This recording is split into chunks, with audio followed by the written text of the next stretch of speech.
Good evening, party people. What's going on? Marty here from Heavy Metallurgy. We got the album club together, and always a fun time. It's good to see all these fine young gentlemen here. We're going to start with this guy. Hey, Jim, what's up? Oh, not much. I was just telling the boys that I was just hanging with my grandpa, who's 85, turn 86 soon, and man, I hope I'm as cool as he is. He's just still bringing it, man. I hope I make it that far. Probably not, but oh well. Don't Never say know. that, man. Don't say that, dude. Never know. You're going to be 110. No, no. All right, guys. So this week, pulling out, starting a little bit from the south. Logan's neck of the woods, a little bit of Crowbar, Fellows Rest. This actually was where I was jamming on the way back from seeing my grandpa. It just felt right, man. It's a little bit of sludge bringing it home. Never get tired of this one. This is a really great record of theirs. They got a lot of good ones, but this one's right on. And I've been revisiting this. This was my album of the year last year, so no surprise to anyone, but just spinning it some more. Old Straight, Cutting Throne of God. Man, just these guys are just so amazing, man. And I remember someone in the chat after we did our album of the year, like saying, like, these guys were like snobs and had no place in death metal, some crap like that.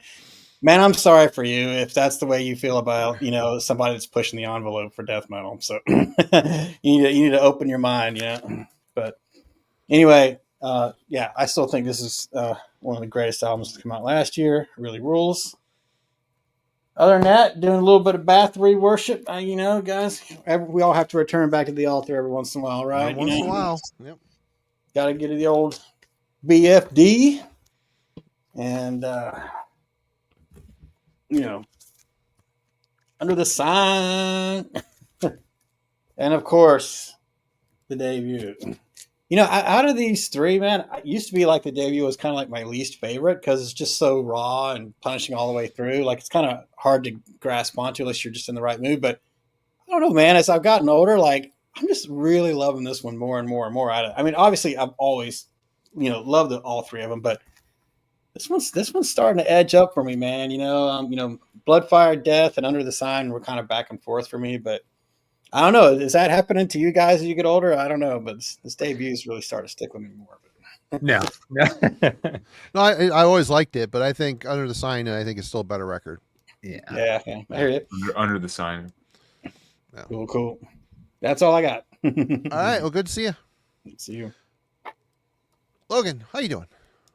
Doing great.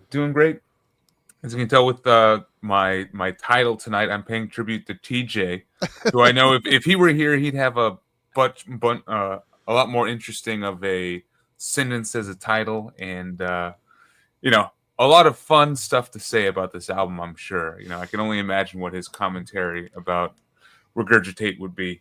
Boo-hoo! Why? Go ahead, TJ. Hey, it's like he's here. Oh my god. Other than that, I'm still kind of on a high from seeing Coroner and Deceased on Friday. How was it, man? They absolutely laid down just, they laid New Orleans to rest, basically. It was nice. Tight. It was fast. There was so much energy. I think you could tell because the next night they were going to be at Hell's Heroes. And I think you could tell just with both of the sets. Coroner kind of blew me away. They played new stuff, and it's a bit groovier stuff, and new album coming out this year. And Marty, if you don't want to review it, I got you.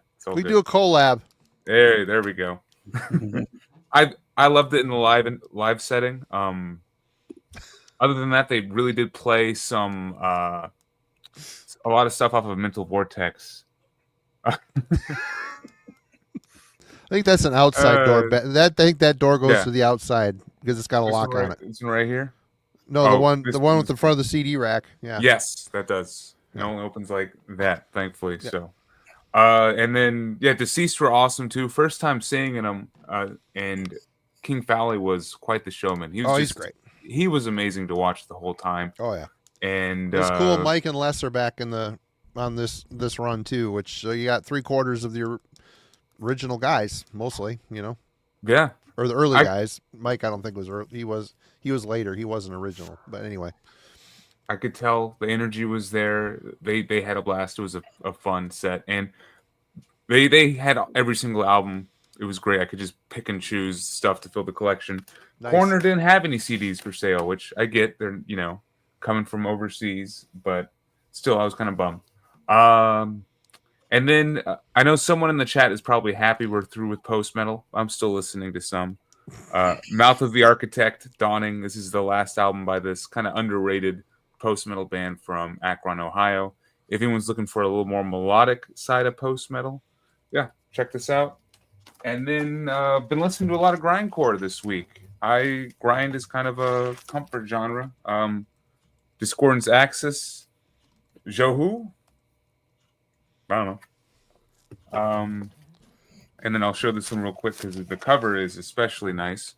Looking for an answer, Eternal Treblinka. There we go. From Spain. All right. Kellen. Yeah. How you doing? I'm doing well. This is a pick that is near and dear to my heart. So I was excited for this one. Been spending a lot of time with Sickening Bliss this week, but I will take a nod to Logan's. I don't know if this would qualify, but I did tune in for the post metal stream.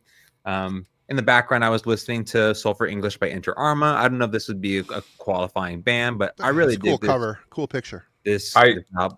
Go ahead, Logan. I picked their EP, The Cavern, for my list. So I decided they made the cut.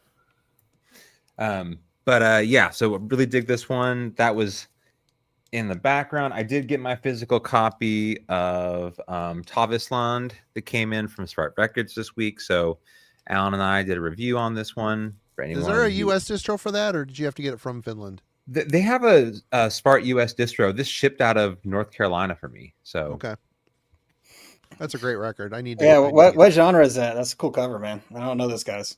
It's a kind of metal. folky Finnish black metal. Nice. Yeah. But if you want an in-depth whatever preview, Alan and I chatted for about 40 minutes on it. So Oh, okay, cool. yeah. I have to say this. Out of all the different album covers, when I first saw this, I was like, this looks something like some Harry Potter nonsense, like with the owl and the, you know what I mean? Like, I get they kind of have like a black and white aesthetic and there's all these different like sort of folk elements, but I was kind of skeptical about this one a little bit. Anyway, the record rules. Well, it reminds me of the band, the black metal band Alda that Marty was kind of affiliated with for a bit, and so that's why I saw I was like, oh, it brought me back to the Alda days. Yeah. Anyway, and then I've been doing a lot of there'll be a longer extended video on my channel. It's just going to take some time for me to put it together, but I have been sort of collecting some of my favorite and I think important Polish. There you go. Polish black metal bands. This is Lux Occulta and Forever Alone Immortal. So kind of an interesting sort of avant-garde-ish, very early black metal record in that sort of genre. I think 96 is when that comes out, 96, 95. But anyway, so that will be forthcoming. But outside of that, a lot of time with Sickening Bliss this week. All right. Well, for me, I've been doing a crap load of heavy metallurgy homework. There's always something I have to listen to for that. But I don't know, a couple months ago, I bought a whole bunch of stuff. I just fell off the wagon, and you know how it is. I bought a bunch of power metal CDs. So I had a work day, and I was out in the shop listening to these, and it's okay. Thornbridge, don't know exactly where they're from. Sounds a lot like Ordinogan, and it's got Sieb from Ordinogan is the producer of this stuff, so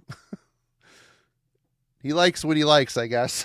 I mean, he's nurturing the younger crowd to sound like him. I don't know, but it's enjoyable, well produced, good, catchy power metal in the vein of Ordinogan.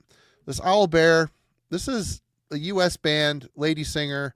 They're really good. This is a fun record. They got a new one out. I've pre-ordered it, haven't gotten it yet. But yeah, finally gave this a second listen, and I've enjoyed it. It's good. It's a good ripper. She's got a really rough, aggressive voice. Suits this music well. This was a Kellen recommendation, Palantir Nightmare Opus. Ah, Picked that up. I picked up another one of theirs too. I put this on. This is on Stormspell, and I can't remember what it sounds like. I remember not. I mean, they're all wearing the Han Solo clothes. They're all dressed like Han Solo, which is funny. The white shirt with the black vest, but that one guy definitely didn't shoot first. Yeah, this is actually Chewbacca, but he shaved for the he shaved for the shoot. Yeah, I remember it being well done, power metal, but again, I've listened to it kind of a busy listen, but it was decent. And I also checked out this new this Candle album called The Keeper's Curse. I think on the Stormspell site they build this as kind of King Diamond worship. That's a very kind description, because it's a little rough around the edges. It's decent. Some real classical guitar work on here. The singer isn't great. He's not doing the King Diamond falsettos, but you could tell he's kind of trying to lean into a story on here. I did not read it. Again, I typically don't give a shit about lyrics, but this one needs further listen. I got about 3/4 of the way through here and wasn't loving it. And I've been spinning this too. Creatures of the Night by Kiss. Man. Oh, yes. Love it. I haven't spun this in a while, and I threw it on the way out and back from practice, and God, what a heavy-ass record. Eric's drum sound, I heard they recorded it in an airplane hangar, and it sounds like it. The drums are just ridiculously humongous. Freaking world ending, man. It is. Creatures of the Night, Saint and Sinner. Really like that song. War Machine, of course. Co-written by Bryan Adams. I don't know if it's Bryan Adams. But Danger, Keep Me Coming. I don't know. This is Kiss's heaviest record. Revenge might be a close second. But this is a good record. I've always enjoyed it, and I haven't spun it in a while, so it was definitely fun to dust off the cobwebs on it. But that is that, and we are here tonight to talk about the fourth and final album from Sweden's Regurgitate with Sickening Bliss. A little bit of information on the band, a little bit of Wikipedia action. Regurgitate was a Swedish Goregrind band that included members from both Stockholm and Mjölby. The band formed in 1990 and ended in 2009 and released 4 full-length albums. They're one of the most notable practitioners of the Goregrind genre, with their most famous album being Carnivorous Erection, which is that guy right there. And you know what? You gotta wonder. I mean, people are buying this for the album cover, right? I mean, that's why it's probably the most notable, is because of the goofy-ass album cover. But so before we get into this, I just want to, all the comments I make tonight, it isn't because I don't like the band. I've got, all their stuff. So we're just going to leave that there. So yeah, let's talk about, is there something you want to get into before we do this, Kellen, or are we just going to go into Sure. Well, this is, I think, the first album we've had for Album Club where we have a written Worm Gear review for it. So I think part of the impetus for picking this was, hey, Marty, I remember I loved this record before I knew you via YouTube or all that good stuff. I came across a review of this and I was like, man, we have a very different interpretation of this, but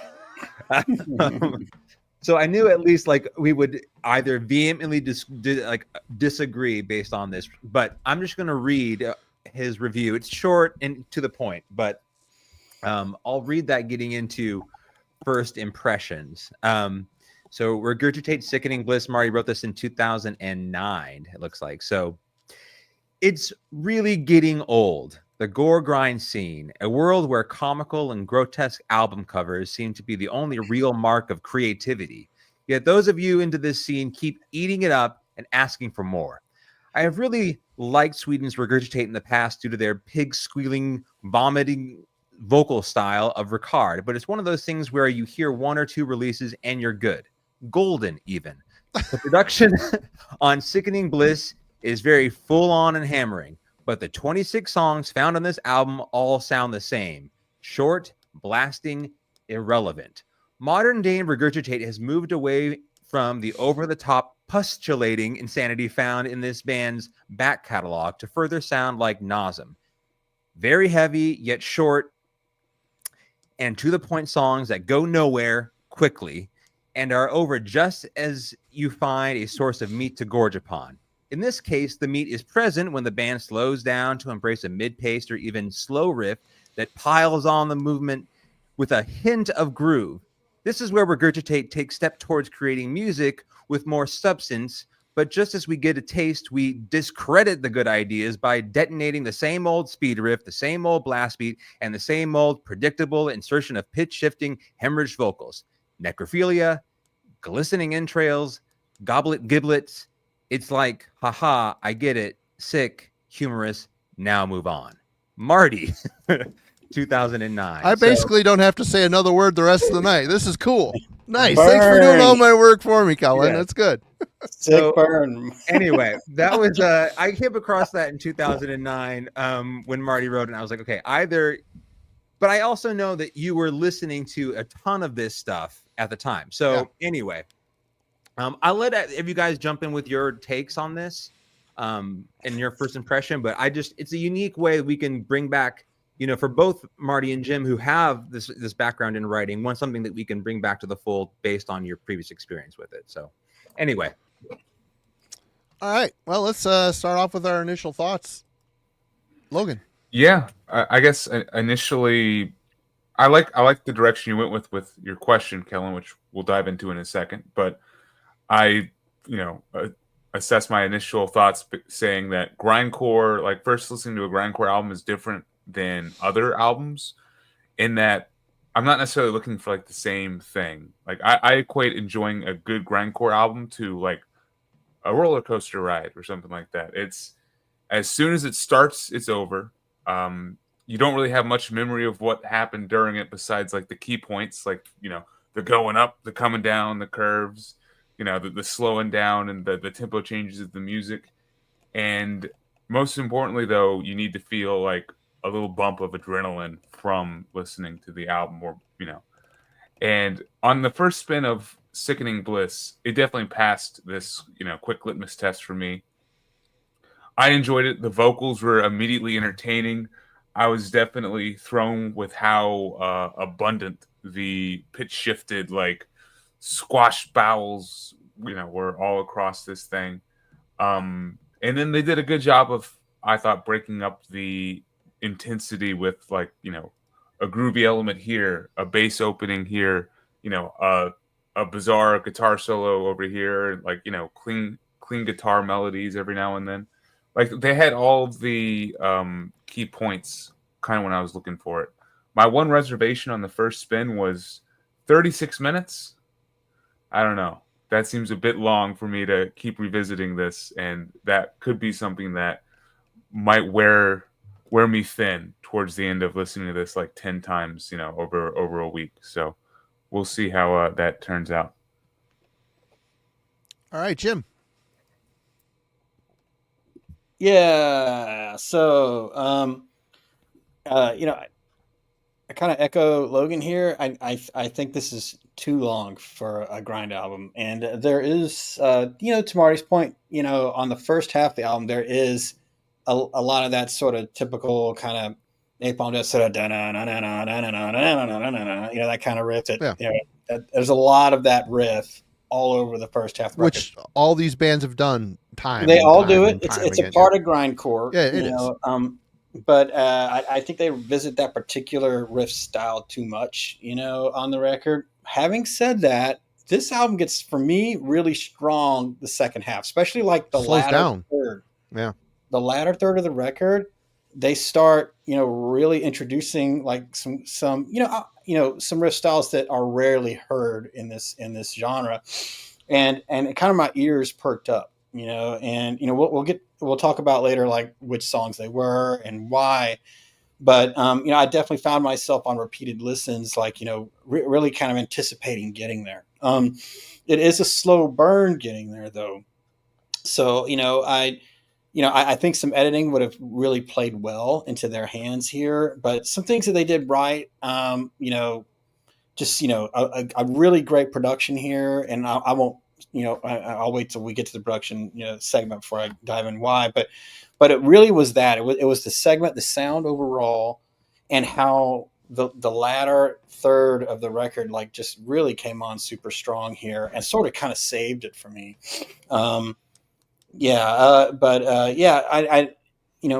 Possibly, Marty wouldn't have burned this record so hard years ago if it had been edited a little more or was a little bit shorter. I can see, how, especially at that time, Marty being inundated with releases to review, like this could have felt like a slog with its length. Yeah. Yeah. But yeah, with time, and with cutting this record in half, I think it would have been much stronger, and it is strong at the end. So. Yeah. And really hearing that review again, I really don't disagree with what I said back then. Times, again, I was completely, the inbox was full of stuff like this, especially being on like the Relapse catalog. Relapse had a really sweet spot where they could do no wrong. And then, as they grew and expanded, and there was a lot of bands like this and, not just on Relapse, but other places too. And it just, again, the same D-beat type of performance that goes into grind, the same kind of punk riff and the same sound. All of it was just so, and again, I've got their shit. So, I mean, I could put this on and like it, and not if I didn't have to think about it, but to sit down and think about it, this stuff to me strikes me a lot like war metal. It just does. War metal has got one voice and that's it. And this is kind of the same thing. And if anything, it's just as redundant as a lot of the stuff that's going, the stuff that came before it. But then you got bands like Brutal Truth that push the envelope. They had elements of this, but they also had like some weird Japanese influence in there and some weird experimental ways that they would do stuff. And it's just more of an organic, unique, creative way of presenting grindcore. This here, they're just following, you got the HM2 pedal cranked all the way to the max. You have a good production. The songs are short, which is, I guess, the way you want them in grindcore, but it just seems, every song feels like an intro to me. Like they're building towards a song and then they just kind of stop. And Jim is 100% right. It's in my notes. The album about the 3/4 of the way mark is when they started to slow down a bit, focusing on grooves and writing better riffs, more interesting riffs. But we'll get into that later. But, again, if this was playing in the back room, in a car or at a party or whatever, I'm down with it. And it's cool. It's just, it's been said before a million times. I wouldn't say better, but I would say pretty much the same. There isn't anything. I mean, the one thing on here that's always been a standout for this band has been the pitch shifted vocals. I mean, they leaned into it a lot more early on. It was like, that was it. It was just that garbled, nasty, awesome Predator vocal shit. Here, they're starting to put in more hardcore vocals in there too. To counteract, counterbalance the pig vocals. But if that is the one thing that kind of makes you stand out from the crowd, oof.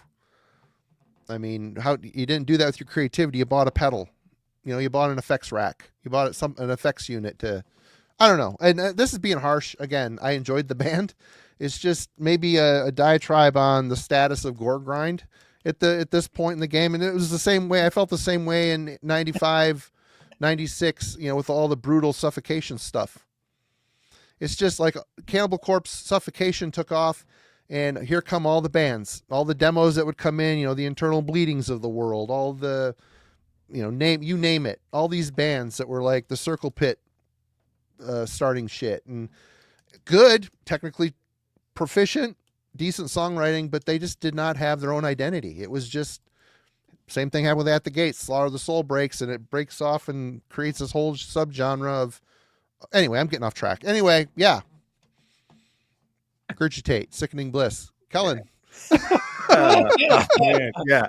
I knew either you were going to come to the table and being like, I was exhausted with all those demos. And It was. Well, anyway, and I changed, and or going to be like, nope, I was right the first time. That was right, 100%. I didn't have the same sort of like trajectory as Marty did. So, and one more thing that I would add, the fact that I have not listened to this album since the day I reviewed it. Okay. And it's just amazing to me how much I did listen to this stuff when it was happening, but I have zero nostalgia attached to it. I've got no like yearning to. It's kind of like the same way I feel about like Converge and Botch and Coalesce and all those bands, which I loved when I was into it. But the moment I stepped away from it, the shit just collects dust in my collection. Yeah. I know it's there. I know it's good, but I just don't give a shit anymore. You know? And so for me, like those are my creator years. Those are my thrash years for you. Right. So, yeah, exactly. Yeah. So here, this is my original 2006 Beat to Crap jewel case. So the hype sticker here has that's early cattle decapitation and early carcass, exhumed, nauseum, rotten sound is what Relapse has put on this. That is just completely destroyed. But Squash Bowels you could put in there too. I like Squash Bowels a lot too. And yeah, another great band. Sounds like this though, just like this. But like this is the world that they were absolutely swimming in at the time. Oh yeah. And like it's hilarious, to see where cattle decapitation has moved. And then, here's after I didn't get my first record player till 2007. So this was like one of the first records I got when I got a record player. But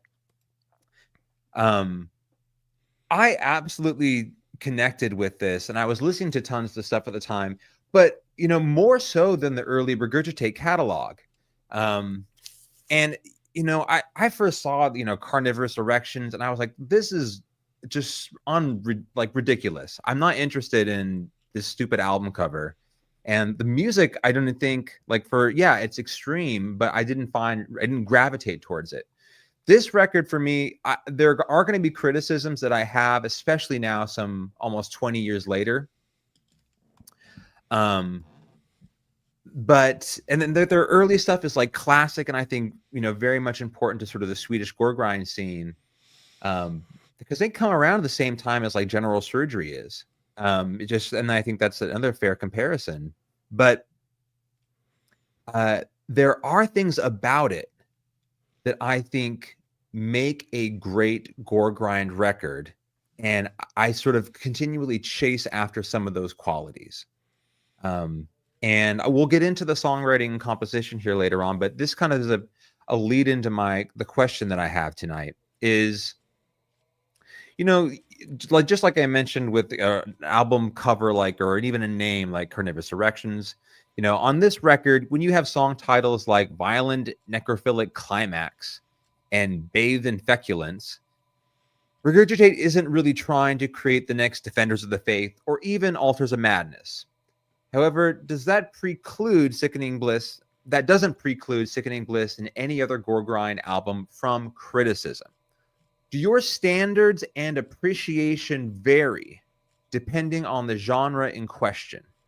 In your opinion, should we critique a Goregrind album the same way we should any other heavy metal genre? Jim. It's a very good question. And, when you sent, the email earlier with it, I was kind of pondering it then, and, I get where you're coming from, should we kind of like keep it in its box, because there are genre tropes for Goregrind that are very specific. One of them being that's that riff that I was, kind of mouthing earlier, and of course the lyrics and the cover and yeah, that cover, Carnivorous Erection turned me off years ago too. I thought it was just like, an attention grab, kind of a thing. I never bothered to check this band out afterwards or before. But I think even though it does sort of have these, fences around it, this sort of like really, kind of like with a scalpel, you know, define very, specifically and cleanly what this is. I think we still have to hold it to that standard because, as just metal as a whole and kind of take it for what it is, because I don't think it's fair to any other album that we review or I review, to say, okay, I'm going to judge these subgenres this way, but I'm going to judge this subgenre only in relation to its, counterparts. That's just for me personally. That's not how I operate. Now I always will be the first to admit though, when like, hey, this isn't a style either that I like generally, or that I have a lot of experience with, like when we get into like uber progressive metal, I mean, like that's not my thing. I do like some of it, like Fate's Warning and stuff like that, but the super uber stuff, it's hard for me to take. And and for grind, for me, I'm always been open about this. It's more for me. It's always been more about the gods. Napalm Death.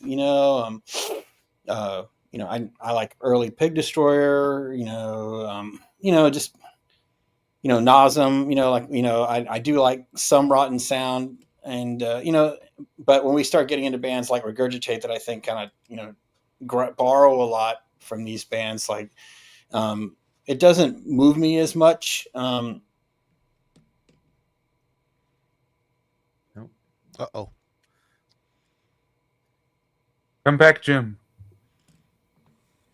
Oh, we lost him.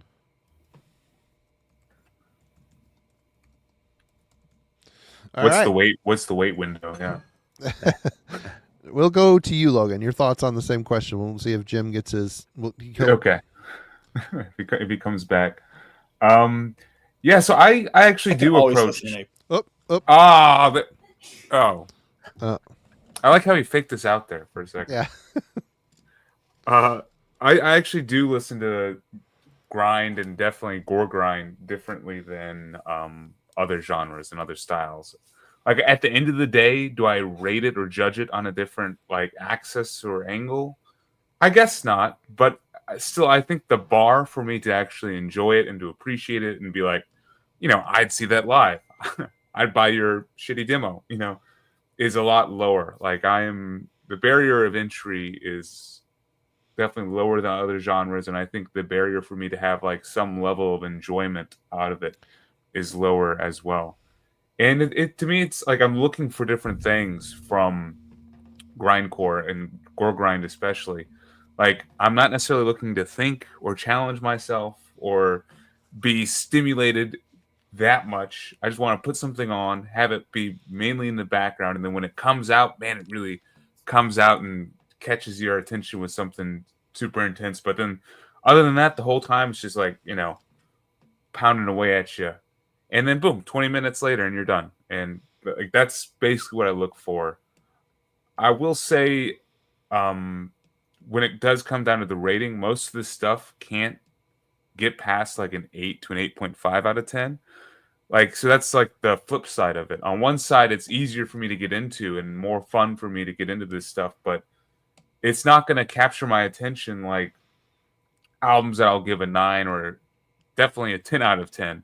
Like, I could probably count on one hand how many like grindcore albums I've given a 9 and above out of 10. And like 2 are Pig Destroyer, 1's a Terrorizer, and like that. But as far as bands that I have in my collection and really enjoy that are right around that 7.5 to 8.5 mark, there's tons. And it's a lot of fun to just not really to abandon like being a music critiquer or someone who's like trying to get something else out of music and just turn it off and let it just be entertainment for the sake of entertainment. And, just enjoy the over the top, insane, low bar nature of it all. And yeah, that's the big difference. Jim, sorry. Well, that was weird. It was the fastest go down and come back my internet's Yeah, ever. mine never resets that fast. It takes I 20 don't minutes. I don't know what happened there. Maybe I got one of those like repeater things. Maybe the repeater went down. I don't know. Mm. Anyway, crap. What was I talking about? Oh, like how I just basically listened to the gods and stuff. And Logan, you're right on. I'm so glad you mentioned Terrorizer. That debut is something I will always listen to. As another album I got to give Marty credit for turning me on to. Anyway, so yeah, I'm gonna judge him in relation to everything else, and Tim's got a great point in the chat, because all genres have similarities. I think he's right, and so that for me, that's not going to excuse that. And when we're talking about this album in particular, they do start getting their own identity. The latter half of the album, they do some really interesting things, and they just had more of an opportunity to kind of spread that sort of originality love, throughout the earlier part of the record, or better yet, just cut out the earlier part of the record entirely, because 36 minutes. Yeah. 36 minutes of this style for me, it's just too much unless you're taking a lot more chances, with your tempos, with your riff styles.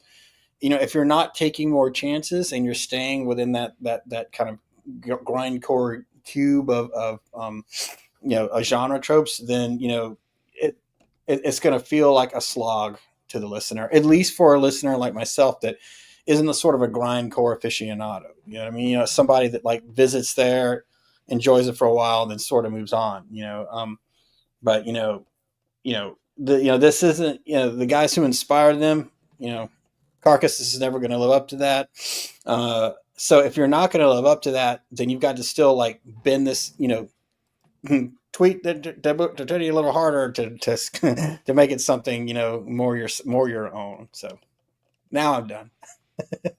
All right. For me, I mean, can you compare, is it fair to put like Sickening Bliss up against Anthems to the Welcome at Dusk and to judge them the same? You can't. So what you got to do is judge it by their peers, that what's going on in the scene at the same time. And my problem is, it's all a great sound. It's all produced well. It's writing fun stuff, fun to listen to. But the problem is, if you take 10 of these bands, take a song and cut up the song from each band and start, like you walk into a mall, into the Build-A-Bear place at the mall. I'm going to build myself a Goregrind bear right now. That's what I'm going to do. I'm going to take a little bit of squash bowels, a little bit of, Nasm, even though they're not Goregrind, but you know what I mean? It's kind of the same sound. You start slapping all these chunks together, and the songs that you come out with are not going to sound that dissimilar if you would have left them whole. That's the problem, that they lost their individuality. And I can see this appealing to people that are into punk as well, because there's a definite punk vibe here. But at least at the end of the day, listening to punk, you're at least given a message to hold on to at the end. There's no message. And it's like some of this earlier shit, you look at the song titles, it's like they put more thought and laughter into the song titles. It's like people that like Anal Cunt, they only like it for the song titles. Who wants to sit and listen to Anal Cunt? I mean, there's people like, actually, I love it, but I don't know what I'm saying here. But you can't hold it to the same regard as other forms of metal, but you can hold it to where it comes from, and hold it to other bands in the scene at the same time. And it's just a bummer that so many sound similar. It just is. It's a bummer. And Mike had a good comment here. Funny thing is, if you write political lyrics for exactly the same sound, it's not Goregrind anymore. All the identity for me is defined by the lyrical content. Yeah, and this is all just gobbledygook gore shit, which it means literally nothing. This shit, the best impact for this stuff is live. It just is. Go to a show, watch these bands absolutely destroy and go crazy. That is a hoot. It's fun.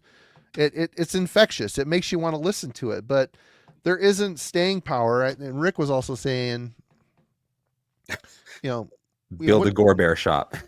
There isn't. I also don't see too many gatekeeping mobs out there for this genre, because for me, this is a passerby genre. People like it. They're just kind of swinging through. of course, I say that, and there's people that are total grind freaks. That's all they listen to, and they love it. But it's a very small niche of the metal consuming crowd. Like I said, I had a hot minute with this shit. I was exploring and buying stuff and thinking it was all fun, but it doesn't take long to realize that it's not a lot to offer. You could say the same thing about any genre. Power metal, it all sounds the same. Or, war metal, all sounds the same. That is actually true. That is very true. Whatever. Black metal. I mean, Marty says not an opinion, this is fact. It's fact. It's fact. It's true.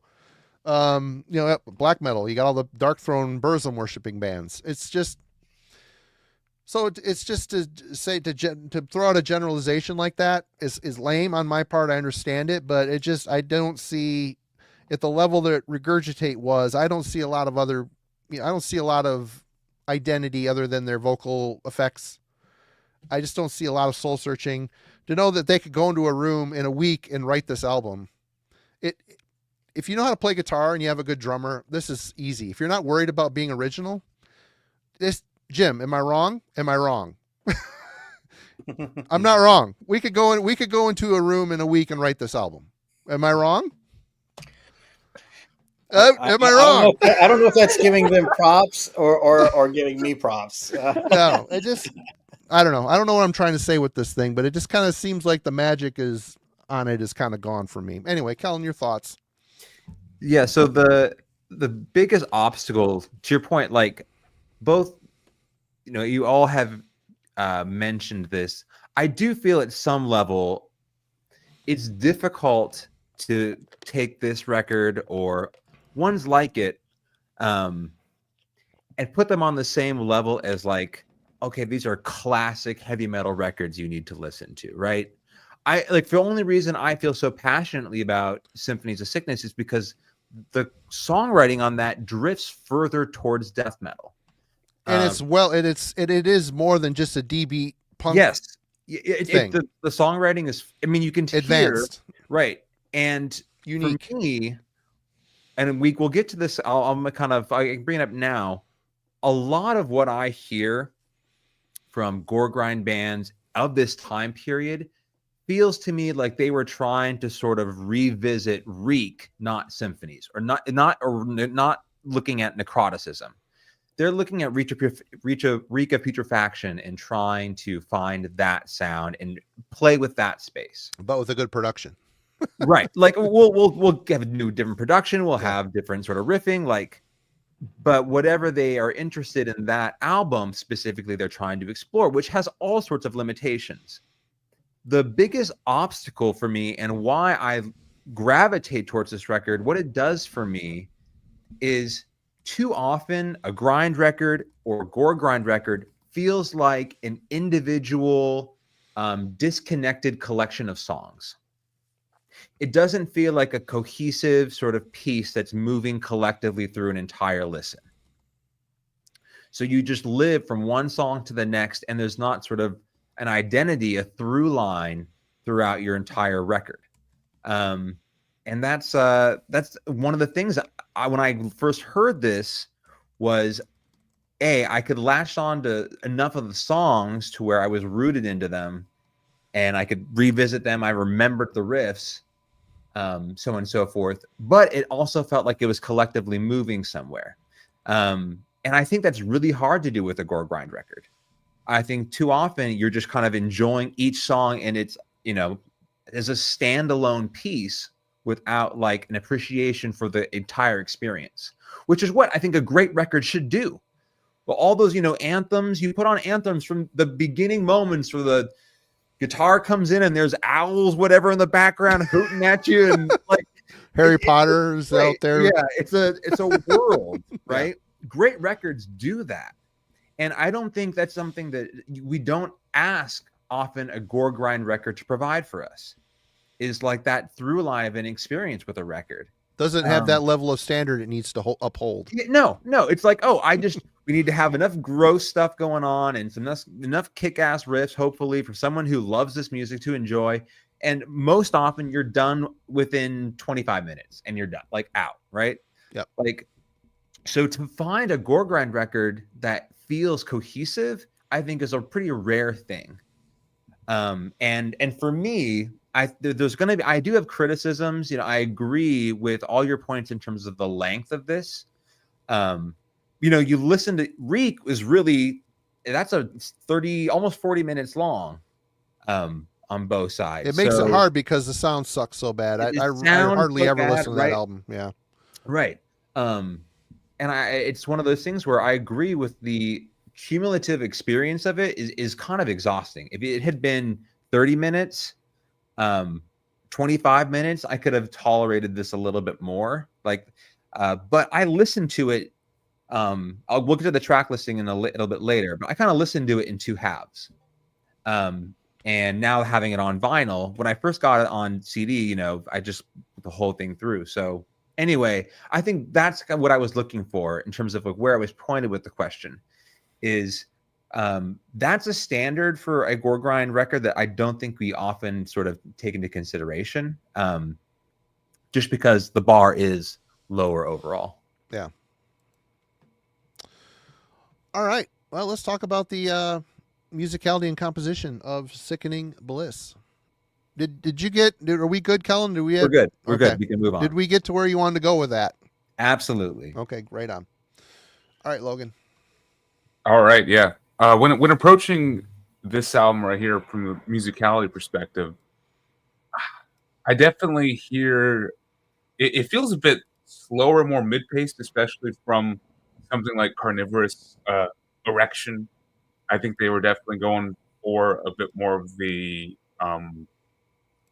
like death metal exhumed influence, kind of, or the Symphonies of Sickness style. I definitely agree with your whole Carcass piece, for sure.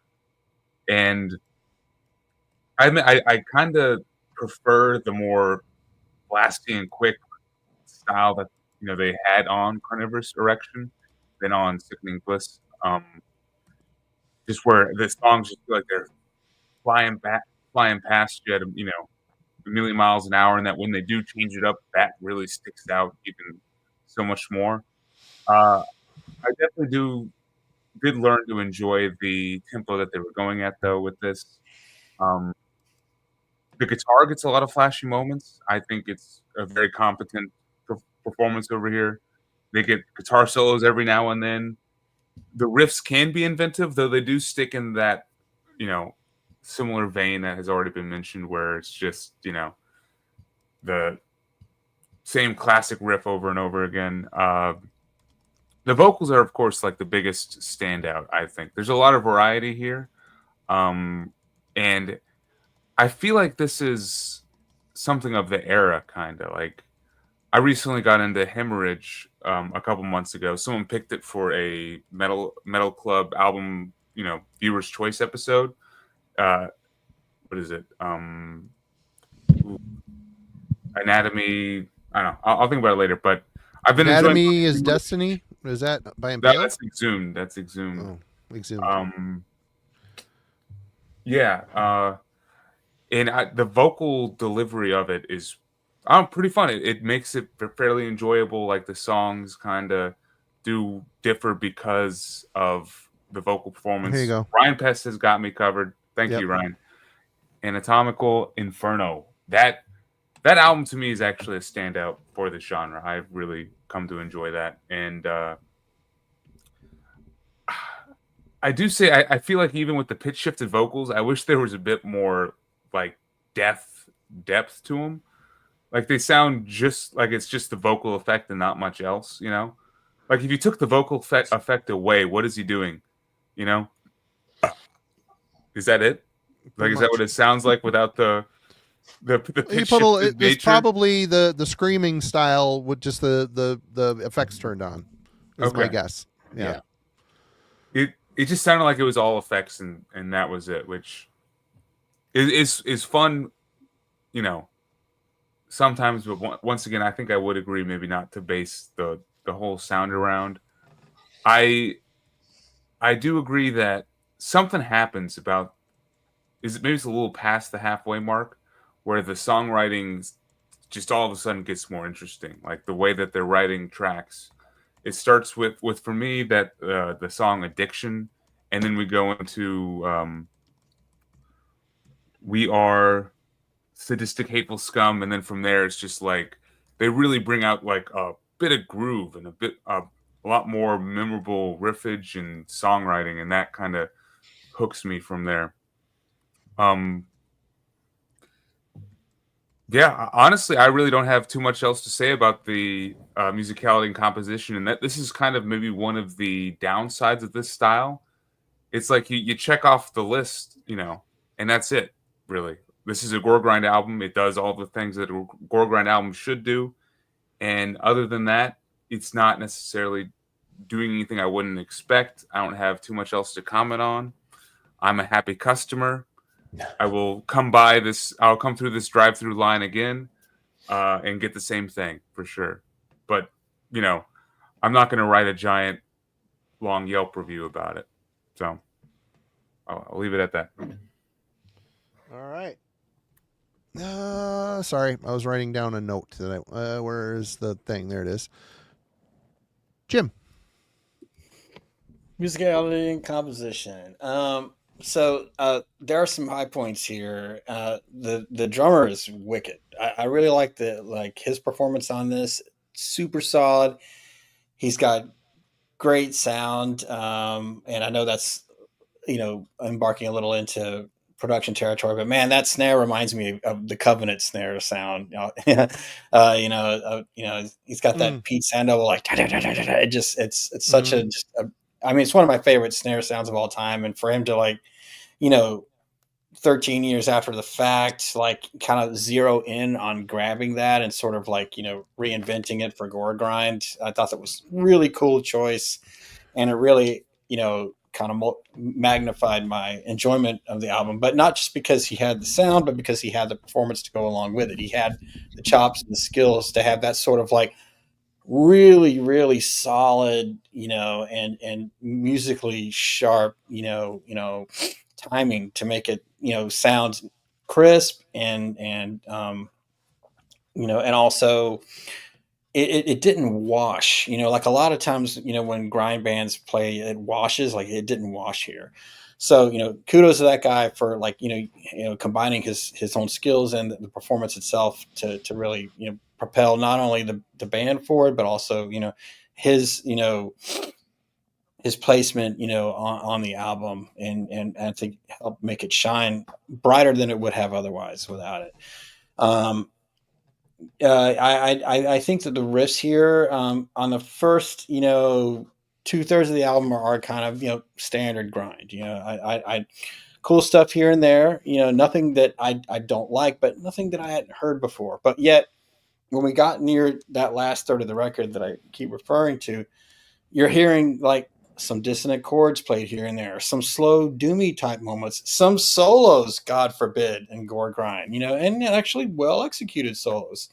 So then you start getting the sense hey man, there's a little bit more here than meets the eye in terms of, musicianship and songwriting skill. Okay, what can we do in here in a minute that's, really more of its own voice outside of that little grindcore cube?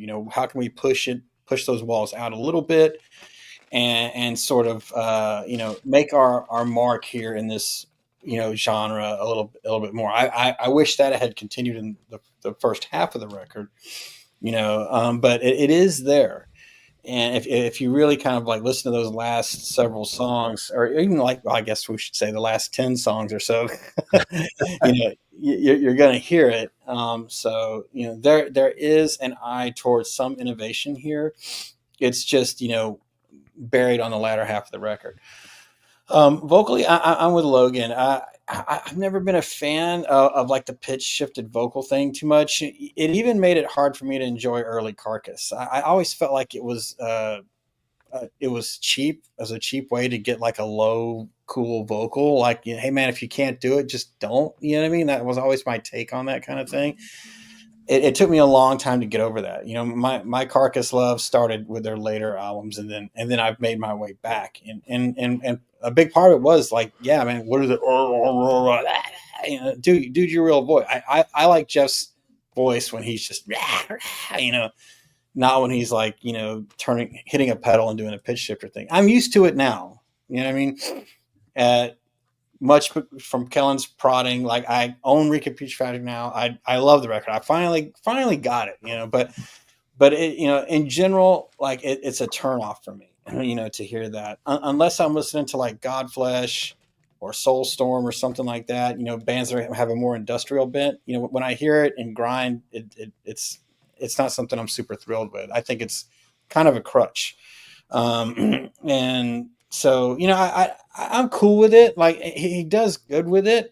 You know, the distortion on top of it, you know, sort of makes it interesting, but he relies a little too much, like, you know, there are a lot of songs on this album where he starts it off with the low, and then he continues, but he does it like in a lot of songs where it sort of loses its power. If you open every song with a low roar, then it just doesn't have as much energy. So I wish there was a little bit more variety there. I think it's interesting when he switches off back and forth. He does that really quickly. So I guess he's always stamping on a pedal or something live or whatever to kind of go back and forth between it.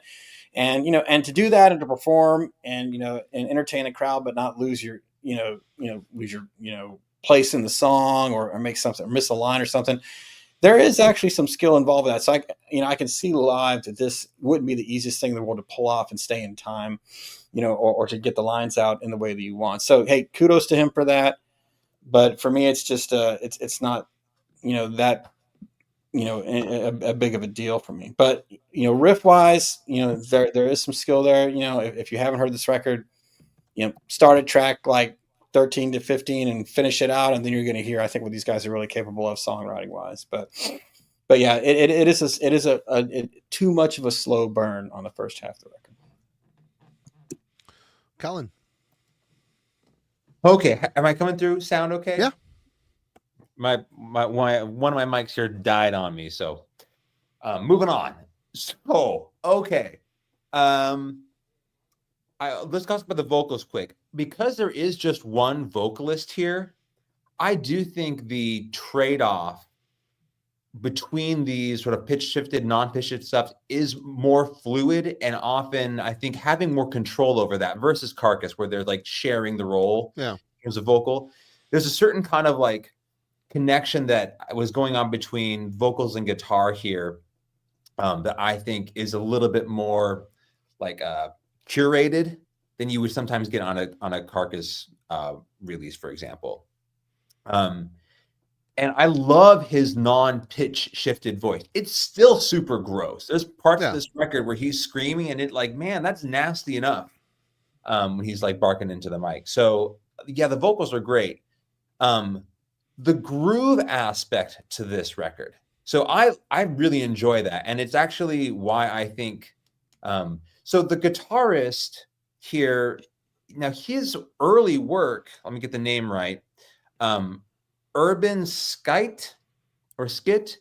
He currently plays with General Surgery, but his first band was in Crematory from Sweden. That like, or all of his early guitar work stuff. So I think in terms of his, you know, skill set, it extends far beyond this. There's moments on this record, the groove aspect. So let's talk specific with some of the songs here.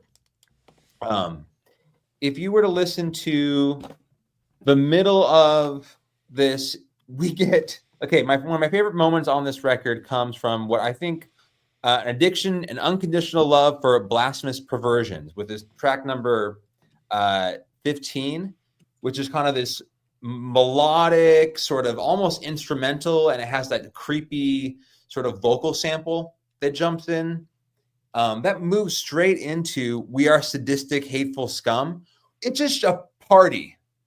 Like that is all. That's one of my favorite. That's one of my favorite songs because it's slower and yeah. It's slower. It is all pitch shifted. It is something that could have come out on like,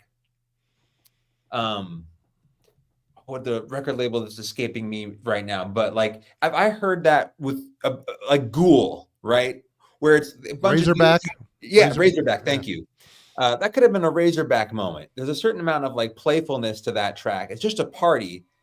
So you've got these really sort of slower groove elements that happen. The first time we really hear it is on Putrid Serenity. It's like this slow bum bum ba da da bum bum ba da da bum bum ba da da da da da da da da da. Like there's this interesting sort of trade-off happening where the vocals punch, the groove hits, and they're like working in concert with one another. I love how well they do that. I have this long list of songs. The other part of this it reminds me of when they're more mid-paced. It reminds me of the same way like Cannibal Corpse took Slayer riffs and sort of augmented them. There's a couple moments on this record when they're playing like a faster groove, and it reminds me of anything like the Bleeding Through Bloodthirst era Cannibal Corpse. It's not super technical, but there's like a mid-paced dexterity where it's not just slow sort of bounce. And it's not the pacing. There's some actual sort of like death metal riffing. It doesn't happen for very long. The phrasing's not that extended. But some of the riffing that you get, the track that I have listed here for that example is track number 9, Reborn in Latrinic Ecstasy,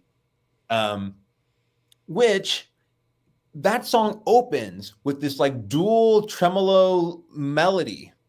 So there's this, the part of it's really clean and open sort of tremolo stuff. And if you in the left channel, it's only one guitarist. In the left channel, he's tracked with a certain kind of melodic line in the tremolo riff. And then on the right channel, he's sort of working inside of it with the same sort of guitar technique. So, and it, it doesn't last very long, but it's an interesting way to begin a song. To the back end of this, I understand the ones that I've set aside that I think Jim's talking about. If you look at like Bathe in Feculence, Bestial Sons of Devastation, and Defile, those songs have like a very mid-paced, I don't want to like call it even like a groove, but there's almost like this slow, doomy aspect to the back end of some of those tracks. Where the song, the riff phrasing is much more slowed down before it picks up. So it's an interesting sort of way to slow down the back end of the record. Probably my favorite riff on the entire thing goes to the beginning of Worm Eater. That opening riff is like, it's a beautiful, it begins on the vinyl on side B. You get like the sort of vocal sample creepy thing, the super party, let's dance, Goregrind riff. And then that moves straight into Worm Eater. Those 3 songs all bleed together seamlessly. And that begins side B on this record. There's things about it that I do think are forgettable. Like the first 3 tracks here, after the like creepy, we're in nature moment where the child is whatever being born or something. Born, you can't tell. Coming out of the stomach. Those first tracks are just almost forgettable, right? It's like all 40 seconds long. They just are almost like setting the stage. And I think that's when the album kind of suffers. Like, do we need those? Could you just get into the good stuff? We don't need a lot of those moments. So that's where my criticism would be. Like, there's some of these that are written almost for grind purists. They're 40 some seconds long and you're done. And that's great. But like, there's moments of brilliance on this record where they're introducing sort of very short, intricate ideas that are different, that you don't commonly hear. And I think that is what makes a cohesive experience for me. So like I have a list of things I was going to bring up, but I'll leave that later when we talk about favorite songs. Yeah, that's what I'll say for the songwriting and composition there. Well, songwriting composition. I look at the overview of this thing. You have 26 songs total. There are 3 songs on here that just go over the 2-minute mark. You have 7 songs under the 1-minute mark, and the rest of these songs live a minute and a half. And you start thinking, what can I do within a song up to a minute and a half? You're writing an intro for said song, a verse, maybe going back to the intro, the verse, ending. I mean, there's not a lot of time to get much stuff done. And you start looking, these guys have done 4 albums in this realm. They've done a bunch of splits. This album to me, the songwriting, it's good. It's well done. There's nothing that sounds wrong or out of place. It just sounds like a band at this point writing the same song so many times. They're punching the clock at this point. Maybe that's the reason why they're not together anymore. Maybe they just felt it had run its course. But the songs themselves, they get in, they get out. I do happen to like the pitch shifted vocals. I've always liked that. I liked it in Carcass. It adds a grotesque vibe to it. I know it's easy, click it on, and you got devil in a box, but I think that's a good standout point. I like the offsetting vocals. They use all the elements really well, and to sit here and slam on a record because it isn't something more special is kind of lame. But it's just, when I listen to it, there's just nothing on here that ignites an excitement. I would rather listen to Terrorizer's World Downfall. That's not a Goregrind record, but it's a grindcore mixed with death metal aesthetic. And the songwriting is so good. The drumming is top notch. The riffs are so smart. There's songs here. The songs do something. They do, write the crusty riffs. They go into the blast beats that come out of it into a death thing. And it's just so well done. And, look at Regurgitate. Their drummer, Jim's right. You say the band's only as good as its drummer, and the drummer's fantastic here. You got to be playing this style with this much precision, and they're selling what they're making. They're trying to sell it, and it's all intents and purposes. It's well done. It really is. I'm just not there with it as far as my preferences anymore. But yeah, it's hard to slam on a record, but I will agree. They saved the better stuff for the 3/4 mark. The songs get a little bit slower. There's a little bit more. It forces them to write groovier riffs. I'm not meaning groove in a bad way here. It's just kind of more flow and feel, head nodding, kind of skank face. There it is again. Not stank face, skank face. Yeah, I like it when they slow down and they write a little bit longer song. It forces the band to do something a little outside of the Goregrind aesthetic, I think. So, production, Jim. Here's my favorite thing about this record, man. I think the production is flawless. Yeah. The bass is super distorted and super low too. Like it just pushes. It's ever present. You play this loud, whether headphones or whatever system, and it moves the speakers, man. And I just love that. But it does it in such a way where it doesn't take away from any other instrument. You still hear the guitars really well. You still hear the drums really well. Still hear the vocals really well. I don't know how they did it. I don't know how they filled that spectrum with so much low end without it eating up the space for the other instruments, but they did. They somehow figured it out.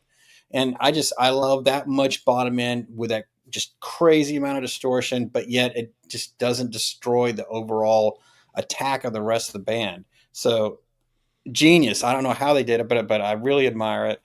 And the drums themselves, man, like I said, that snare sound, it's godly, man. The sound of Morbid Angel's Covenant, Pete Sandoval's drum sound on that snare, one of my favorites of any album ever.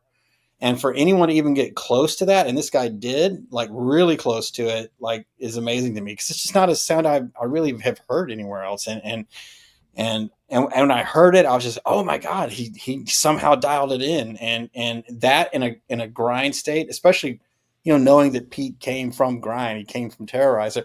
Like I just thought it was just a really cool callback. You know what I mean? And whether it was meant to be an homage or not, it's there, and that's how I took it, and made me really appreciate it.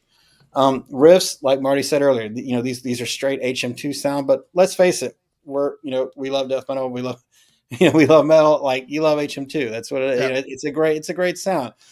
And what's cool about it is the gain isn't up so high on his distortion that when they get to those interesting songs, and Kellen, you nailed it, man. It's 17, 18, 19, even 15, 16, 17, and 18, like all those songs, and Defile, which is 22. Those are all the best. Like it crushes the Addiction. That instrumental leads right into that, kind of like almost rock stomp or weird, sadistic, hateful scum. And then Worm Eater. Hey man, that is homage to World Eater by Bolt Thrower. The riff, the pace of it, even though he goes Worm Eater, I was like, oh dude, World Eater. I didn't catch that. Oh shit. Oh dude, I'll listen to that again. Total Yeah. Bolt Thrower worship. And I'm sorry that one song blows away anything Frozen Soul has ever done. Like that's both row worship. It sounds great. Just absolutely love it. And that right there, just it really showcases the great guitar sound that they were able to accomplish, because it's like they're doing the down picks and everything, but it isn't just like crunching over the speakers. It's just crunchy enough to sound super heavy, let that bass fill, let the bass do its job to fill that low end, sound really guttural and powerful on the guitars without taking away the spectrum for the rest of the instrumentation. So man, perfect example of how they nailed it on production wise is Worm Eater, and then straight into from that previous Addiction and what was 17? No, said is 17 and 18's Parish of Blood, another great song. Bestial Sons of Devastation too, or Bestial, however you say it. Like that you Marty, like I know you don't like war metal, but like I love how they reference war metal and they make it grind. Like It's really cool. There's actually like it's like the anti-war metal song, because there's a ton of great riffs in that song. It's riff variety, even though it has a song that references bestial war metal. And there's a really, like at the closer of that song, there's a really great down pick headbanging riff in that one too. So yeah, that's where we get that sweet spot, man. Like 15 to 22, man, the songs are just crusher after crusher after crusher, and the production is right there with it to make it right. And the vocals, even though I already mentioned I'm not a fan of pitch shifter, it's like do it or don't do it. You know what I mean? And I'm like kind of like I don't get it. Like his plain voice, like that's enough. It's cool enough. He doesn't need that embellishment. But having said that, it's mixed well. It works with the guitar sound, especially. It sort of like melds with the guitars with the distortion. Like neither one sort of overcomes the other. They sort of live in that same area, in the frequency and in the frequencies. So it works. So every instrument is really is showcased appropriately here. And I'll go back to the drums. One other thing I want to call out was I like the kick sound on here. It's very organic. It's not clicky. It's just a really great. You feel like you're seeing this band live. That's what it sounds like. And you're hearing it. Like you're hearing stage volume with the kicks right there. And I love that. So, man, that I think. These guys, they get it for production. It's a 10 out of 10. I really, really love this production, and any other band, that can adopt these sort of sounds, man, if you have a song that's like, just halfway decent and you can capture, what they did in the studio, man, you're going to have a great record just by default. So that's what I got to say there. Was recorded at Backbone Studios in April through May 2006. What Backbone, never heard of it. So they did a good job. Whoever it was. Yeah. Logan, production. Yeah, listening to Jim kind of makes me want to spin this again and then listen to Terrorizer, of course. I thought the drums were low in the mix for me. I like how they sound, and I like the snare. I agree. But when listening to the album, there was something that bugged me a little bit, because I'd actually been listening to this one and Carnivorous Erection like kind of back to back. Like I would finish Sickening Bliss and then go to that tongue-eating penis, and I like the production of the drums. I think better on that one. Like they're a bit more forward in the mix and feel a bit more aggressive to me, and like that's what's pushing the sound is the drums. And on Sickening Bliss, it doesn't feel like the drums are at the forefront. It's the vocal performance of a little bit more. And especially when the pitch shifted vocals are going on, like that's what's the most abrasive thing. And then the drums are kind of more in the rear view. And like the guitars are kind of like a bit above that. But I think I prefer my grind when the drums really are the most forward facing element, or like they're like barely out in front and everything else is just, clashing behind. I mean, that really is kind of a nitpick. Like it was just something that was like kind of bugging me. I was like, man, why do I feel like this sounds more mid-paced than like Carnivorous? And I think it's just the drum production, because when I was actually paying attention, like there's just as many blast beats and just as much everything, and there's more groove element too, but it's just I don't think the drums are as aggressive as they were on the last performance in the production. Other than that, I do agree that like my ideal grind production is where it just feels like everything is just being pushed forward. It's just like coming at you like you're, sucking something really fast through a straw, where like there's just a lot of pressure just propelling everything at like a million miles an hour at you. And this does have that, like, going through a wind tunnel kind of effect. And it's unforgiving.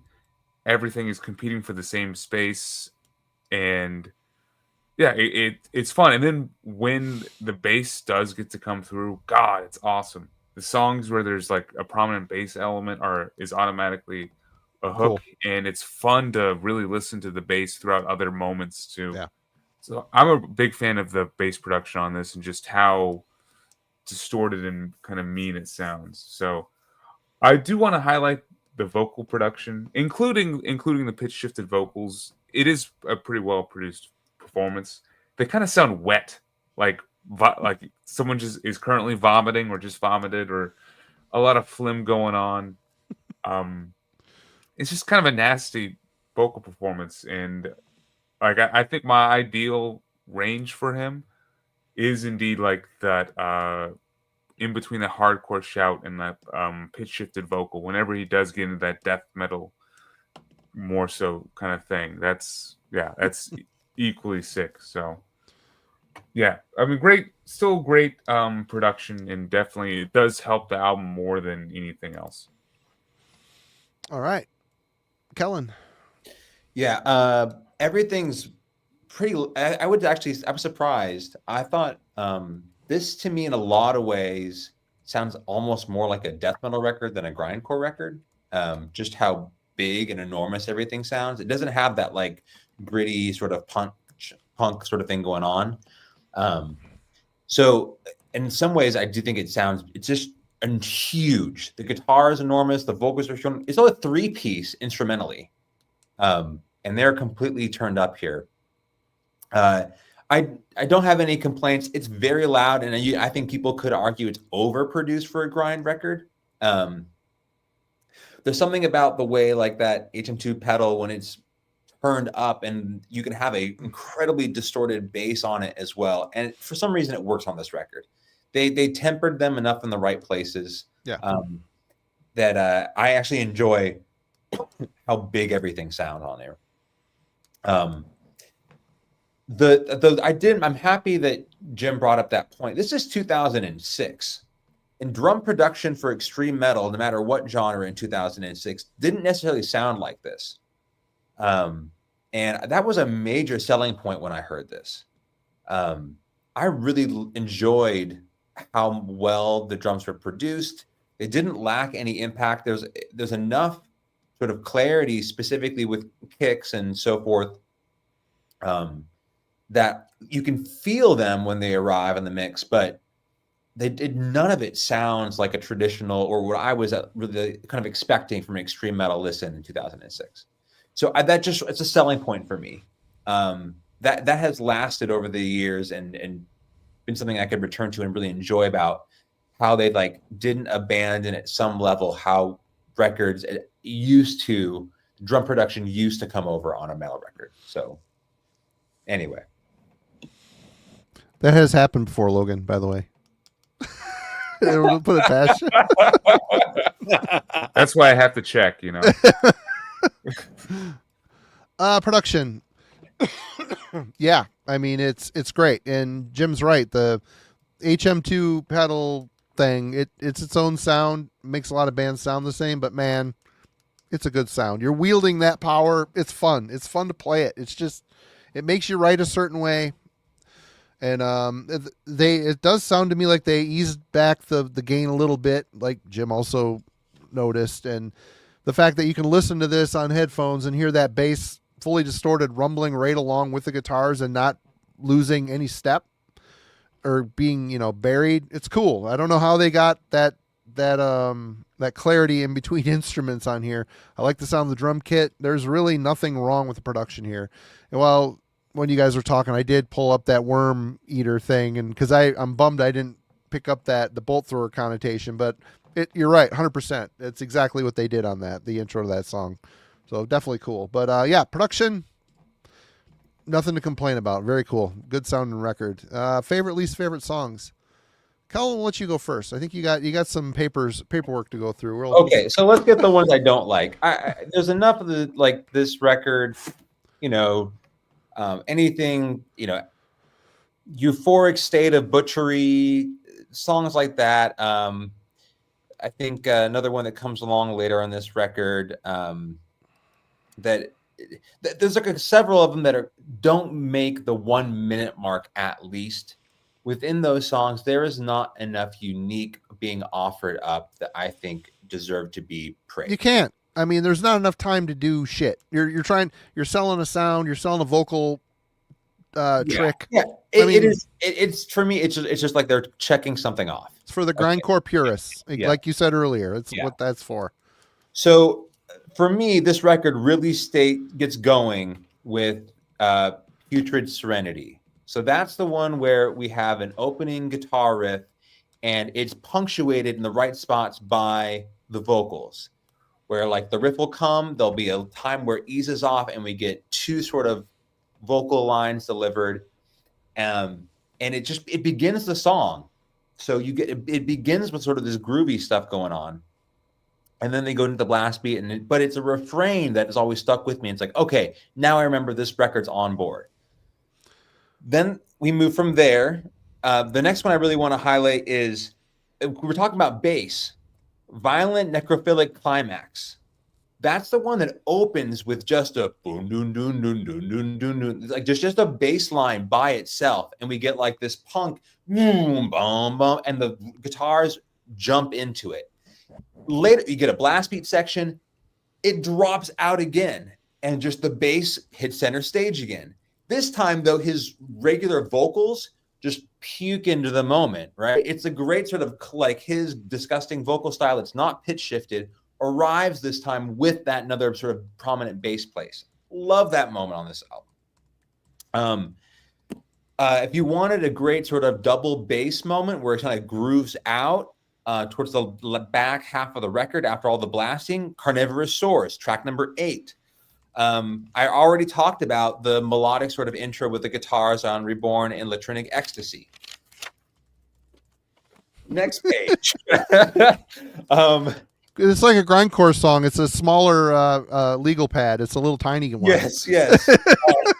I grabbed that. I was like, I'm going to have too much to talk about. Battered with a Brick. That one's interesting. It's blasting comes in and just carries the beginning portion of the track, or the guitars have this sort of syncopated like bump, bump, bump, ba-da-dum. They're sort of jumping in and out while the drums just come through the entire time. So it's the weird sort of balance where you have like this consistent drum part and the rest of the band is sort of playing with their moment to all slide in together. Okay. Moving, I already talked about the middle section that begins side B on the album, right? So, An Unconventional Love for Blasphemous Perversion, We Are Sadistic Hateful Scum, to Worm Eater. That trio, like chef's kiss. All of those blend together. And I think that if you were to put them combined, it'd be like 8 minutes or so of just grind bliss for me. I do. So track number 17. No, it's 18. I'm sorry. Perished in Blood. That track begins. You have to pay attention to it, but the drumming underneath it is doing something off tempo. So the guitars are doing like a regular sort of riff. This drummer is completely on a different level. Like he's playing with that rhythm.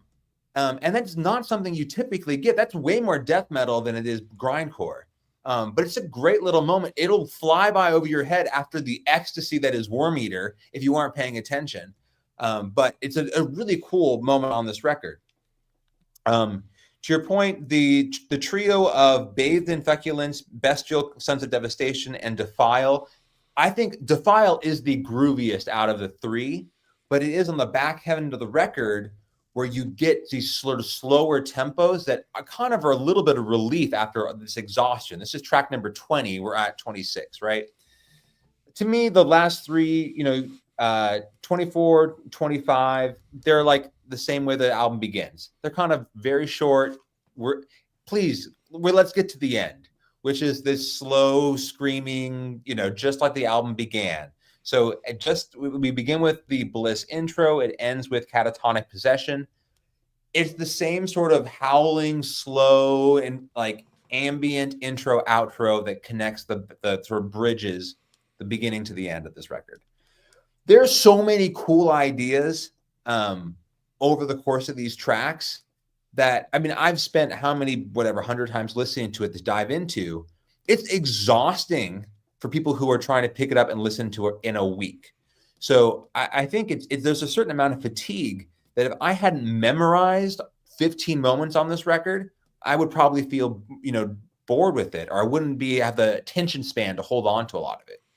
But there's so many cool and interesting ideas for a Goregrind record that if you stripped away sort of the fat and you just left the meat to gorge on, there's a solid, 25 minutes of classic Goregrind happening here. And I just can't, I could go on, but I'll pass it off here. Logan. Yeah, I wouldn't mind coming at this track list with a chainsaw or like an axe or something, just to, because I agree with you, Kellen, that there's definitely a leaner, meaner, just more engaging album within the 36 minutes. And honestly, I don't even think it's like under the 30-minute mark. I think just cutting like 6 minutes off would make a big difference for me. I mean, that being said, there's no songs that are like actually bad or like, the record skips and you're like, what? Yeah. It's just the blend, it just all kind of blends together and you're like, oh, okay. Like those moments you mentioned, some of them I got nothing. I'm like, oh man, I don't remember what you're talking about there. Don't remember, you mentioned Bleed on Me or wait, no. Oh, I forgot Bleed on Me. Oh, see? That's my favorite It was song. Perish in Blood. What happens in Bleed on Me? Because I don't remember that either. I mean, shit. Bleed on Me's got this big, open, slow section. It's this super groovy track, and it's probably the best vomit on the entire record, potentially. So, I love that song. Man, how'd I forget that one? Maybe if you invest in a bigger legal pad, you'd have room to write other stuff on it. I thought, someone's going to bring up Bleed on Me or Worm Eater. I could depend on you to do that. So thank you, Logan. You're welcome. Anytime I can accidentally mention a song for you, I got you. So yeah, I mean, there's like nothing bad on here. When I actually get to like the big moments on the album that actually like click with me, there's one in the beginning or towards the first, second quarter, Cavernous Sores and Reborn in Latrinic Ecstasy. Though that punch is perfect, and that's like they let the bass jump out a little bit in those songs. The guitar gets some cool like melody lines and stuff, and there's a cool guitar solo, I believe, in that 2-song list right there. And then, I mean, the best part on the album is definitely right in the middle, the perfect intro to side B. I'm glad that's what they did on the record because it just makes so much sense. Addiction into We Are Sadistic Hateful Scum and Worm Eater. It's perfect. It's great. I love every second of that. Just Worm Eater is the best of the three, which is, it took me a little bit to realize that because initially I thought it was the, Sadistic Hateful Scum, but I just love the obvious bolt thrower like send off, and then the fast, straight up Goregrind in the middle, and then it closes with the same riff, and it's just so fun. Like section is just so much fucking fun. If I had if the album was about 25 to 30 minutes, there was a section like that in like the second half, because after that I really don't remember too much. I gotta re-listen again and see what I'm missing, but if something else grabbed me in that like final quarter and maybe a little bit more in the beginning quarter, I would have a lot more fun all the way through. I do have to, mention, like, when it comes to albums like this, there is a best song title award. When we're talking like how long do you think they took just coming up with these song titles? It's fun just to read and be like, oh, nice. For me, it's either Undying Lust for Cadaverous Molestation. That's so undying. So you're dead and you're still lusting. Is that what's going on? I'm not sure. No. And then Deterioration of Grated Genitals. Well done. The whole play on words thing for the Worm Eater makes me wonder, because then you got Putrid Serenity. Is that like a take on Silent Lucidity from Queensryche? Or or Sacred Serenity from Death. Huh. I don't know. Crazy. Anyway, you done? Jim. Kel and I are completely aligned, man. I mean, for me, like, that's when the album is on fire, is, with, Addiction and Unconditional Love for Blasphemous Perversions, which is their instrumental, but the riffs are so cool. It's like this slow metal dirge with like dissonance going on and everything like that. It just like, something really cool is about to happen. And then it rolls right into We Are Sadistic Hateful Scum, which has that sort of, rock feel and like fun. The vocals are kind of fun as they roll over it. But then that same riff, like it doesn't like stay happy. It gets super, it's like they twist it and make it dissonant at the end. It gets just really, really dark. And then you get prepared for a Worm Eater, and and the Bolt Thrower Love is apparent, but they still, it's still their own song, what they're doing here, and it's just really mean. Perish in Blood. I'm so glad you called that out, Kellen, because I heard it too. I wrote in my notes, I was like, oh, Odd Time signature, like it's really cool. Like the drummer is doing Odd Time. The riff's kind of, it's like the riff is in 4/4, but the drums aren't, or maybe it's the other way around. But anyway, there's definitely. That they're not playing in 4/4 right there, and that was really unexpected and a really cool, like brief but cool moment. And then you've got Bestial Sounds of Devastation, which I already mentioned. There's cool tremolo riffs there. Defile has another dissonant main riff, and that has another cool solo in it, which was unexpected. But there are hints of what's to come. As you mentioned, it's like, and I it's funny we picked the same songs. Like, I Got a Star by Putrid Serenity. That's when that bass comes off the start. You're like, hey, this is really cool. There's something intriguing going on here. Then Violent Necrophiliac Climax. Another great song with a lot of riff variety and a solo. So you can like, okay, something cool's coming. And then, Bleed On Me has as like almost like a doomy type feel for me. And the transitions are kind of slow, cool, slow as well. And the riff has this kind of string skipping thing that's like, then, I love that riff. And, I was like, oh, that's cool, man. So, it's coming. It's coming. That 15 and onwards B-side to the album is coming. And then Undying Lust, that one also, that the riff there in the middle is like, it's definitely like a pit inducer for me. And it, in the middle of the song, then it goes back into the pounding grind. So that, all of that is foreshadowing for that second half of the record, last third of the record. That's like really, really strong.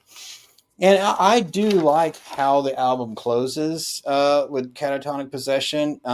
And they get to this doomy transition, and they just let that carry the album out. They let it close the record, and after 36 minutes of like getting your head crushed in, I think it's appropriate to like start out the song with that same crushing aesthetic, but then like going into that slower tempo, letting that fade you out to the end of the record. Well, it gives you a moment to breathe and to kind of reflect on what you just listened to. So yeah, I just wish, I think this album would have been complete if it was just the B-side. There's so much strength there, even with the foreshadowing of a couple songs that I mentioned leading up until that B-side is complete. Like it's strong throughout. The last couple songs between 15 to 22, like I think there's like 23, 24, 25. They're okay, but great closer and definitely really like 6 or 8 strong songs there. So yeah, I'd recommend anyone, if you're listening to this, like, start with 15 and then let it go. And then you're going to kind of wonder, like, what are we talking about this long? This song is too long, or, there's some derivative type riffs on here. You're not going to hear that in this like latter half of the record. It's not too long. It's not derivative. There's something interesting in every song. I think they the momentum that should have been there for the beginning isn't. So it kind of detracts from the overall take of the record. But if you just kind of ignore that, like this is a really strong grind record from like the last 20-25 minutes of it, which is really all that they needed. For me, songs. There was nothing on here that I disliked as far as it all is solid. Even the short songs, it's within the aesthetic of what it's striving for. To me, my favorite song on here was "We Are Sadistic Human Scum." It's where the band kind of slows down the tempo and the riffs take on a more of a groovy nod as they progress. The whole song on this one is burped out through the pitch shifter, so you got that hog bowel gargling goodness, which is always fun. And it's always been the more identifiable characteristic of the band's sound, I think, anyway. Some of that early stuff with the pitch shifter, it's just filthy, man. It's just so wet and jiggly, and then pitched down and messed with. It's just gross. I love it. And I like how the song kind of flows into the next one, Worm Eater. It makes it feel like one longer song. And in this band's case, longer songs would have forced them to get a bit more adventurous structurally and riff-wise. It works well in this instance for sure. Another one I liked a lot was Defile. It's another slower track. Forced the band to invent more emotive and interesting riffs that create hooks, which, how do you get a hook into like a 1.5-minute, 2-minute song? It seems absurd. I mean, yeah, the blasting is great. We all love it, but it forces you to stick within certain musical parameters, unless, of course, you're Brutal Truth, and Regurgitate certainly isn't Brutal Truth. And, Brutal Truth, I've mentioned them a couple times tonight. They're the band for me that kind of set the bar high for grindcore, because they were doing something. They started off as kind of like a death grind band, kind of like a Terrorizer, a version of Terrorizer in a way, with their first album. And as they went, the shit got a little bit more experimental, and they started to push the boundaries a little bit. And sometimes, towards the end, it was kind of getting hard to listen. I felt like maybe they're moving too far away for just a casual listen. It's like the Goldilocks zone. It's not experimental enough, or it's too experimental. They're like, oh, now it's just right. But still, I've always respected them for pushing the boundaries. And they're writing slower songs, but it's manic, it's crushing, it's unique, and you could tell it's Brutal Truth when it's being played.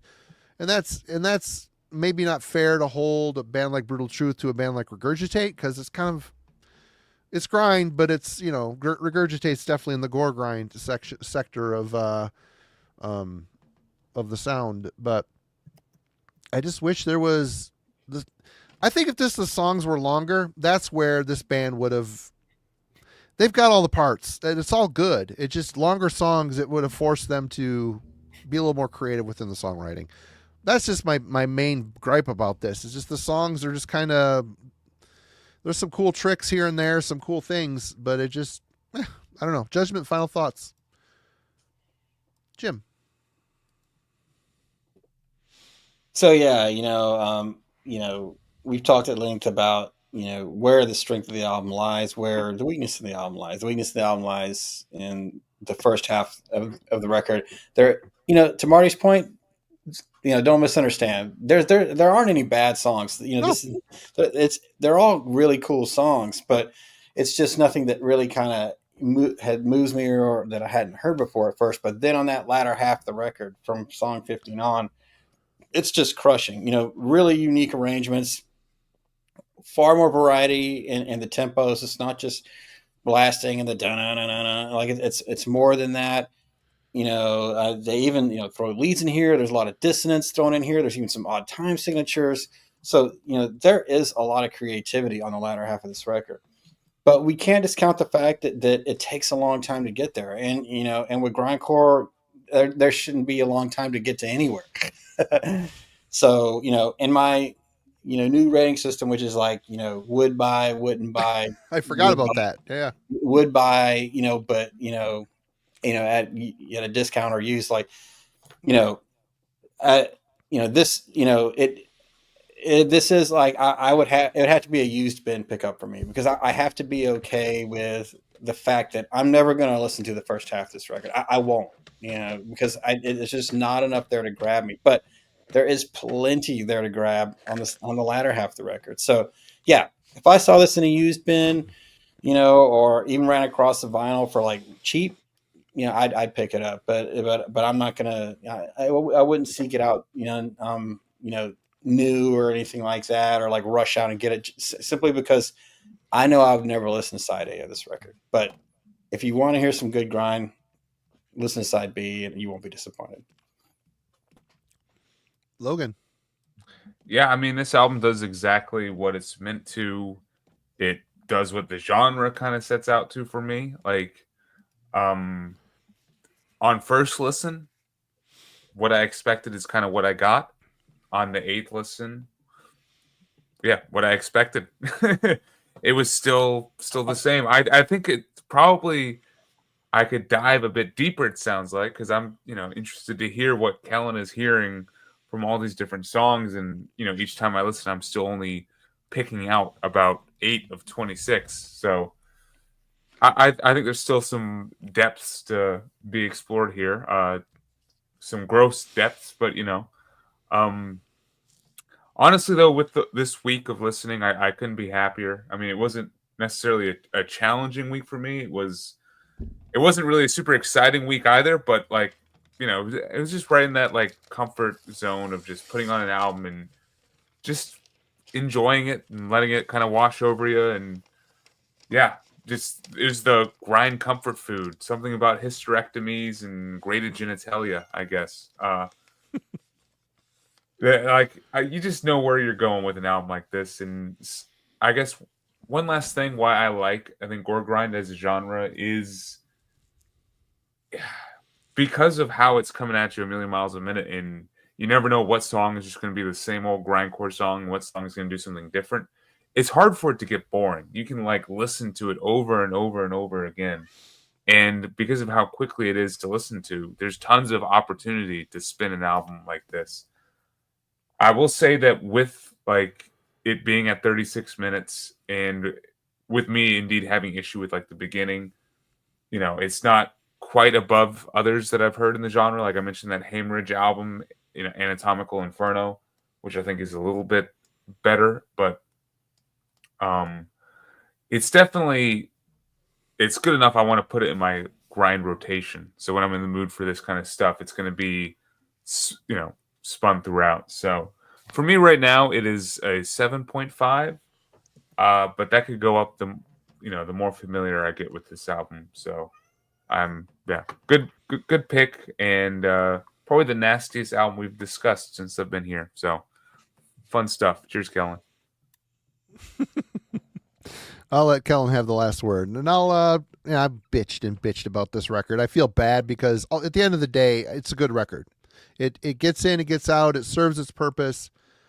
I didn't think 36 minutes is long, but it feels long listening to it. Maybe it's because I wasn't in the mood for it. That could be a big factor here, but I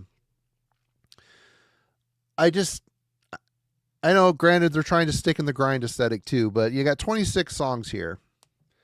They've proven at the last half of the album that the longer songs are more effective for them. So I just would like to envision if you could rework this album and turn 26 songs into 9 or 10 longer songs, using the parts that they have written for all these other songs. I think there's a really, really great record in here.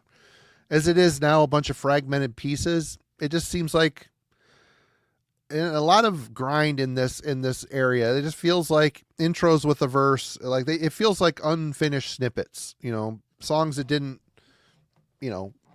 see all the way to the end. They just put a bow on them and said, "Screw it, it's grindcore. Let's just get in and get out." Rely on our excellent sound and a good singer that has a trick in a box that makes him sick. And it is what it is. I like it for what it's for. I'm giving it a 6 out of 10. And that isn't bad. Like I said, if we're going somewhere, listening to it, I'm enjoying it. I'm tapping along, I'm air guitaring here and there. I'm being overly critical on a record that probably was never meant to be that deep to begin with. I mean, it's obvious. But maybe that's what bugs me about it a little bit. It seems like there could have been a bit more. It could have been a bit more here, conceptually, songwriting, whatnot. But we'll leave it to Kellen here. Yeah. So, I love the record. Even just the album cover feels like a, breath of fresh air. It's definitely a cool concept. It really is. It's cool. And just at least right, a band that didn't care about having the most extreme album cover out there. Pinks and the greens and a funny color palette. The 1970s, this is what your refrigerator was colored. It's got the wholesome 50s mom holding her beloved guts baby. Those flowers in the background, this is the wallpaper kind of. Yeah. It's just, for me, I think, to your point, even this past week, as much as I've memorized this, I did know all the key sort of hallmark parts of this record, and I was eager to get there. And if they had lost a little bit of the blasting and the intensity, maybe it would have pulled away from the hallmarks of what this band came from initially. But I was kind of eager to get them, over with, to get to the songs and the moments that I, remembered so fondly. So, when Marty brought this up, I don't know how we got to talking about it. Probably about all the different promos that we get.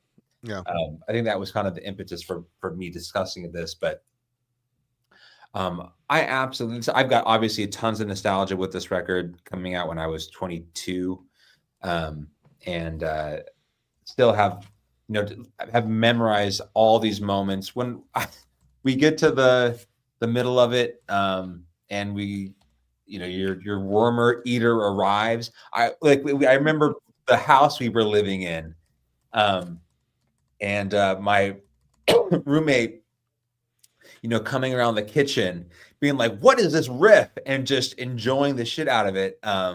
He stopped making his meal to come approach me, whatever nonsense I was listening to, because he was so caught up with this record. So I have nothing but good things to say, despite my criticisms. It's a favorite grindcore Goregrind record for me, and it's my favorite Regurgitate record.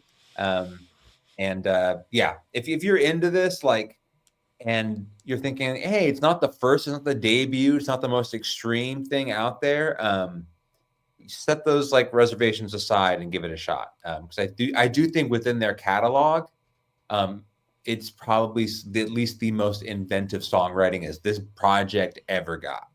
So, yeah. I love hearing the stories you have behind this, and just goes to show that how big of a factor nostalgia is into our, I pulled a Kiss Creatures of the Night.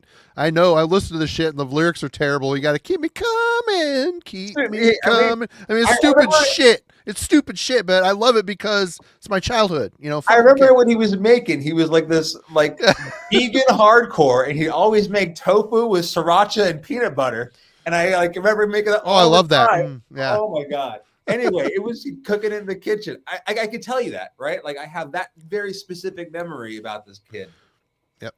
So anyway, it's one of those records for me, and I have that kind of specificity with where I was, what was going on in my life with this record, and despite its grotesque regurgitating giblets, whatever thing. Right on. Well, yeah. And it is Jim's pick for next week. So we have some unfinished business here, sir. Yeah, first of all, I just got to say, I cannot believe we spent almost 2 hours talking about a 35-minute long Rind album. Yep. Yeah, we could listen to that 4 times and 4 times in this space. Yeah. I just had to call that out. But you know, I got to say, we are pestilent, contaminate the world. Demonic legions prevail. It's time for rigor mortis. Rigor mortis, self-titled. Okay. Yes, that's right. And I had this on cassette back in the day. Marty gifted me with a CD. Thank you, Marty. Well, love this. Can't wait to talk about it. Cool. And show notes. Tomorrow, my review for the Elven King album, Reader of the Runes Luna, it will be up at 9 o'clock. Check that out. If you want to hear me pontificate about the greatness of power metal. Yep, we'll do that. Friday, Heavy Therapy is in the chat tonight. Patrick, he will be joining me and Alan. We're doing some bracket thing, which is going to be fun. We're trying to figure out the schematics of the whole thing here. It's gonna be a fun episode. So check it out. Check out Heavy Therapy. Check out Friday night when Patrick's on with us. And links to all these guys, Killing for Company, Metal and Beer Snob, Eihwaz Recordings are all in the description. Please go. And if you're not subscribed to either Logan or Kellen, please go subscribe to their channels. It's been a slow burn getting these guys. They do great work over there. A lot of fun. You enjoy them here, you're going to love them on their own channels. And also, Kellen joined the Discord server today, so we have another metallurgist in the conversation. So everybody, we have a slow building. We're just under 200 people over there, and they're busy all day chatting it up about metal. So go check it out over there. A lot of fun. Link in the description. Jim, you got anything coming up?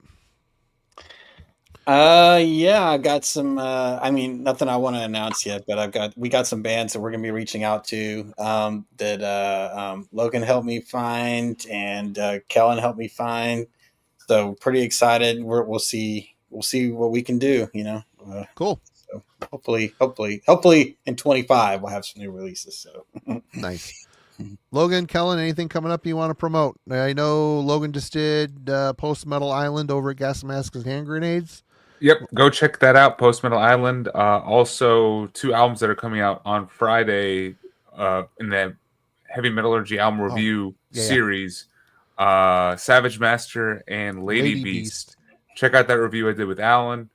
It's great. It was great fun recording it. And go check it out. See which one you would pick of those 2.